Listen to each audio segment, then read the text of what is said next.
Okay, two very important things. I just want a nice trade. And right now I'm testing out the updates that I'm doing for you guys. We got some new indicators coming out for you guys, but also I just did another update on the parallel universe. One of the things I realized is that when price action, and by the way, you may be saying, where's your candles at? They're right there. I actually learned a little trick to help me mentally focus on what I need to focus on. Since I'm focusing primarily on where is the EMAs, I gray out all the candles, make it so I barely can see them. So let me show you the colors. And this may help a lot of you guys. All right, so watch this. I'm just going to pick some colors, just whatever. So you can see the candles are there. Oops. The candles are definitely there. I just take out the color, and that helps me to focus just on what I need to focus on, which is the EMAs. All right, so you see the colors are there. You can see that the candle just hit my take profit. Hold on.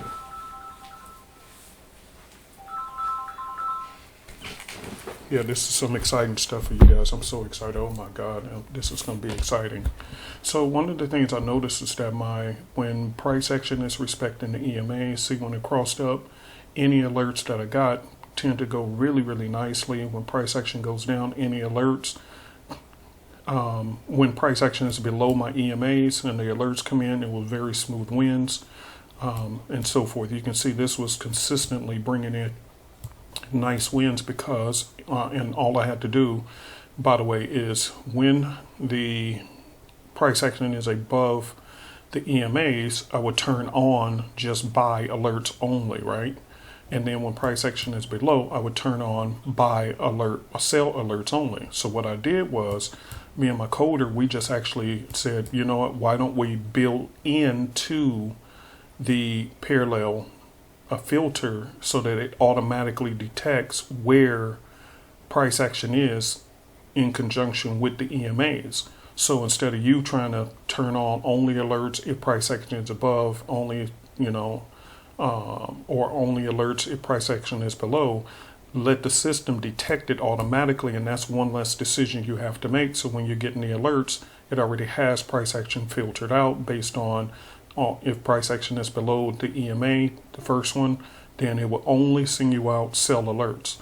And if price action is above the EMAs, then it will only send you out buy alerts, right? So it just set itself up, it sent out this alert, and you can see I won this trade within less than 5 minutes of it setting up because it just burst right through. But this came out, why? Because price action had fell below the initial EMA. We had the setup come out, and within minutes, target got hit. Very, very nice and smooth and easy. The other indicator called the boss that's coming out for you guys. I also built in this filter so you can turn it on and off. Also, there's a filter in there so that if I like the 34s. Okay. And I'll show you this. I like my 34s personally.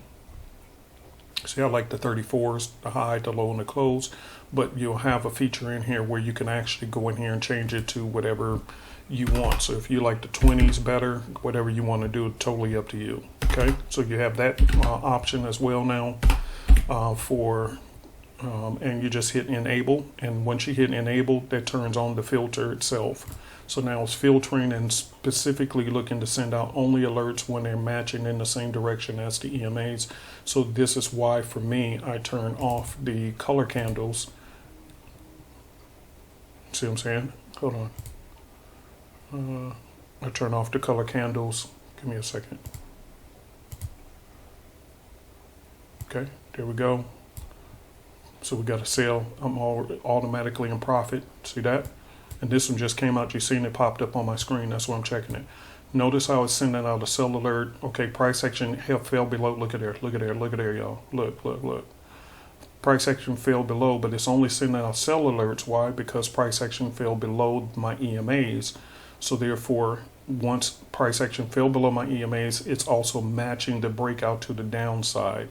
So therefore, that's what's showing here. Okay, so Whether this trade win or lose, at least I know I'm trading in the same direction as the EMAs, right?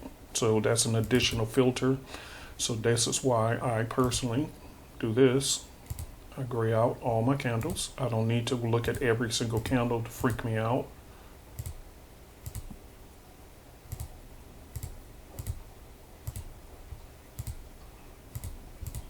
Okay, and I'm clicking here, and there we go.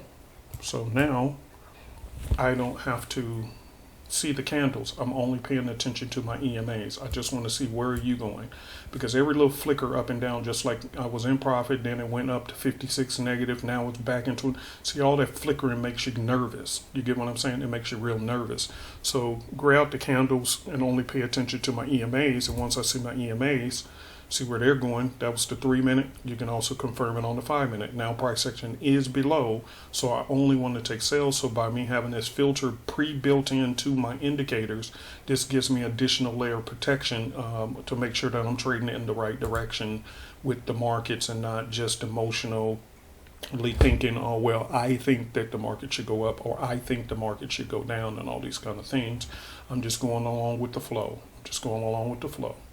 Okay, and you guys see that I'm in profit on this one as well. So this is another thing that was going to be coming out, and like I said, we're still working on the MT5 Simplicity Scanner automation, so that it's going to be, hopefully if we can get this done, it'll be hands-free for you guys, where once the alert comes out, then it'll take the trade for you. Okay, because I'm moving towards automation at this point, which by the way, you see in this trade, I was recording this live, so you clearly see I did not place this trade. It's on an automation system, so I'm working on that as well. But that's something later on, not part of. That's a different project for the TradingView. But for the, look at that, in profit. Look at there, look at there, look at there, in profit, right with the EMAs. See, I don't need the candles. Look at that. See, if I was with the candles, as soon as it did that pullback, I would have freaked out. But because the candles are no longer relevant, I can just let this run, do what it do, and let it hit the TP if it does. Let's stay right here for a second, see if it hits. Let's see. Either way it goes, it's a profitable trade. You get what I'm saying? So it just depends on how much you want to put on each trade. You know, it's up to you how much you want to put on each trade and do what you do. But point is that you see it's at least profitable because it's in the flow of the EMAs. I'm not paying attention to the candles. I'm just watching these EMAs. Once they dip over, price action fall below, and there you go. Take profit just got hit right in front of you guys. Another successful trade. 2 back-to-back winners. 1 on gold and 1 on MNQ, and there we go. See, live right in front of you guys. Nobody can say, oh, this is some scam, this, that. It just happened right in front of you. Okay, all right, peace and hair grease. See y'all in the next video.